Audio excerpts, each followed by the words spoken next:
Welcome to Nadreen सामीन इकराम, खुश आमदीद। उम्मीद करता हूँ आप सब लोग खैरियत से होंगे। मेरी दुआ है अल्लाह ताला की ज़ात हम सब लोगों को अपने हिफ्ज़-ओ-अमान में रखे। अपने प्यारे नबी, अपने महबूब आखिरी नबी ज़मान हॉली प्रॉफिट हज़रत मोहम्मद मुस्तफ़ा सल्लल्लाहु अलैहि वसल्लम के सदक़े हम सब पे रहमत फरमाए, हमारी मग़फ़िरत फरमाए, हमारी जान व माल की हिफाजत फरमाए, हर किस्म की दुनियावी आसमानी आफ़ात व बलियात से महफूज फरमाए। उसके साथ आपसे हम रिक्वेस्ट करता हूँ अतिउल्लाह व अतिउर रसूल की, please follow the way of Allah and last messenger holy prophet हज़रत मोहम्मद सल्लल्लाहु अलैहि वसल्लम। मेरी दुआ और मैं आपका बहुत शुक्रगुज़ार हूँ। दुआ करता हूँ आप सब लोगों के लिए सेहत, जान व माल में बरकत, अपने हिफ्ज़-ओ-अमान में अल्लाह ताला की ज़ात रखे, अता फ़रमाए, खुशियाँ अता फ़रमाए, परेशानियाँ दूर करे।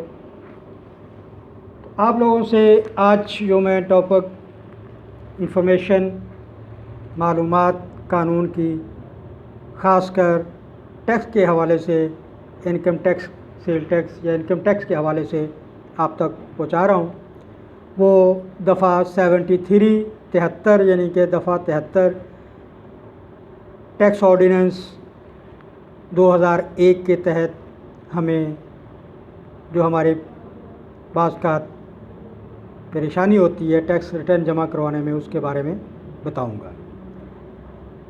तो उसके साथ ही रिक्वेस्ट करता हूँ मेरे चैनल को जो यूट्यूब पे आबद एडवोकेट हाई कोर्ट के नाम से है, उसको सब्सक्राइब, लाइक और व्यू करें।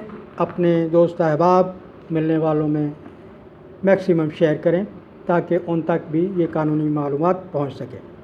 फ्री ऑफ कास्ट है, सब्सक्रिप्शन के कोई चार्जेस नहीं होते, ना ही कोई टेलीफोन एजेंसी इसके चार्जेस काटती है। आप लोगों तक फ्री ऑफ कास्ट एक इल्म पहुँचता है, आपका फ़ायदा हो जाए, मेरे लिए यही सबसे बड़ी सआदत होगी। और आपकी दुआओं की ज़रूरत है मुझे। मेरा ये ग्रोइंग चैनल है आबद एडवोकेट हाई कोर्ट यूट्यूब पे।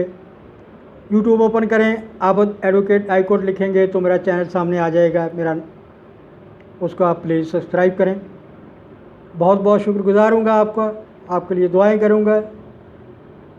तो नाज़रीन इकराम, आइए असल मौजू की तरफ। ये मालूमात सुनें, कानून की मालूमात है, अच्छी मालूमात है, आपके फ़ायदे में आएगी।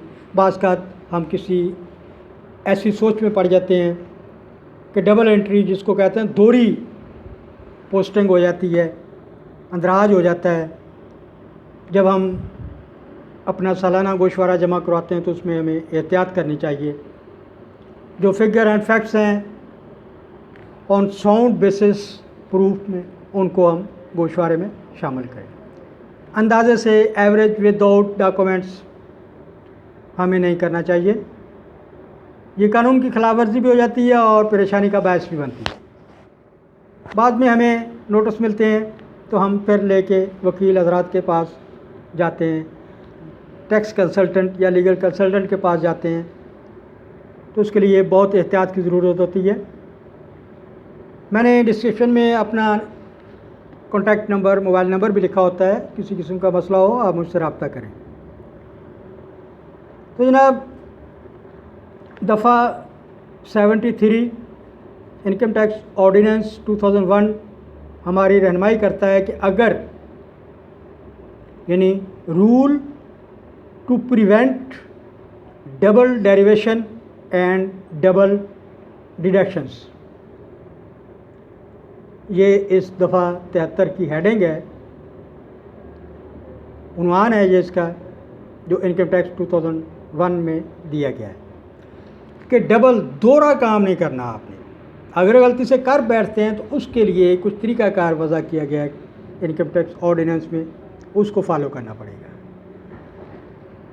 तो firstly, for the purpose of this ordinance mean 2001 income tax ordinance 2001 के तहत any amount is chargeable to tax under the ordinance on the basis of that it is receivable the amount shall not be chargeable again on the basis that it is received. Receiving तो आप एक दफ़ा कर रहे हैं, बार बार उसको ना enter करें, उसमें ना लिखें उस स्टेटमेंट में, ये मना किया गया है। सिर्फ एक दफ़ा लिया, एक दफ़ा ही लिखें। Number 2, any amount is chargeable to tax under the this ordinance on the basis of that it is received. तो हो गया, बताया मैंने आपको, एक ही दफ़ा लिखना। आप एक दफ़ा अमाउंट ली है, 2 दफ़ा तो नहीं ली वो है, और ना ही कोई दूसरी दफ़ा वही अमाउंट सेम उसी टॉपिक पे उसी उन्वान में आपको देगा, उसी अकाउंट में देगा। जो आपकी बनती थी वो आपको मिल गई, एक ही दफ़ा मिली है ना, तो एक दफ़ा ही आपने अपने गोशवारे में रिटर्न में जमा करवाना है, लिखना है, उसको शो करना है, वही चार्जेबल अमाउंट होगी। अगर उस पर चार्ज बनता है टैक्स का तो टैक्स अदा करें, नहीं बनता तो नहीं, लेकिन लिखना है एक दफ़ा।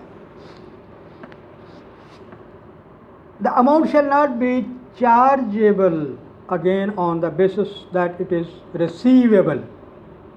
या आप रिसीव कर चुके हैं एक दफ़ा, या एक दफ़ा रिसीव करने वाली है, तो एक ही दफ़ा आपने उसको वहाँ पे अंदराज करना है।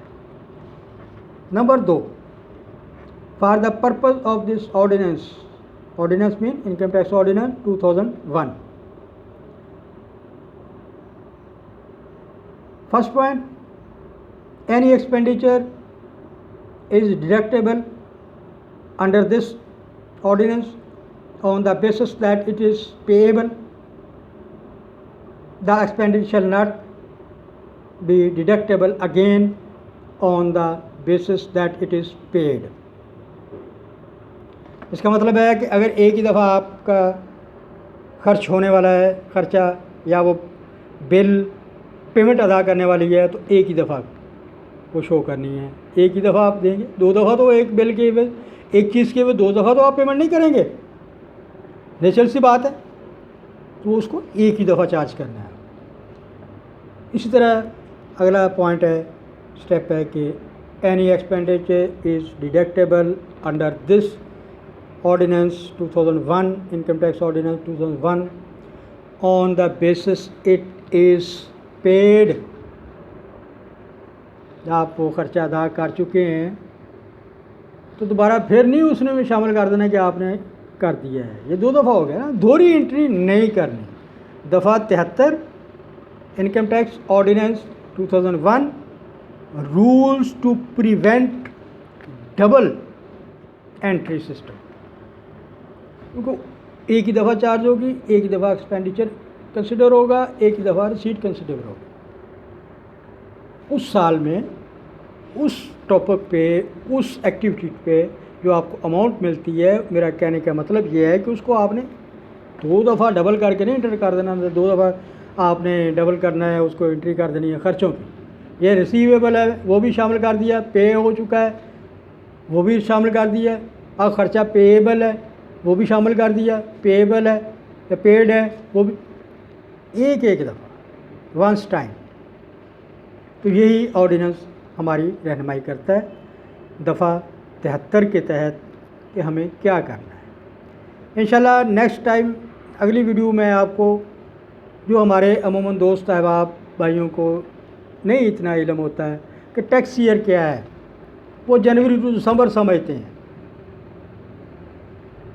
या जिस साल को, जिस महीने में उन्होंने अपना बिज़नेस शुरू किया, जॉब शुरू की, काम शुरू किया, सोर्स ऑफ इनकम उसका शुरू हुआ, वो उस साल से अगले 12 माह कंसिडर करते हैं। इस टॉपिक के मैं इंशाल्लाह नेक्स्ट वीडियो आप लोगों तक इन्फॉर्मेशन पहुंचाऊंगा। मेरे चैनल को सब्सक्राइब, लाइक और व्यू करें, अपना ख्याल रखें, मेरे लिए भी दुआ करें, अल्लाह ताला की ज़ात हम सब पे रहमत फरमाए और परेशानियों और मुसीबतों से महफूज फरमाए। सुम्मा आमीन। Thank you very much.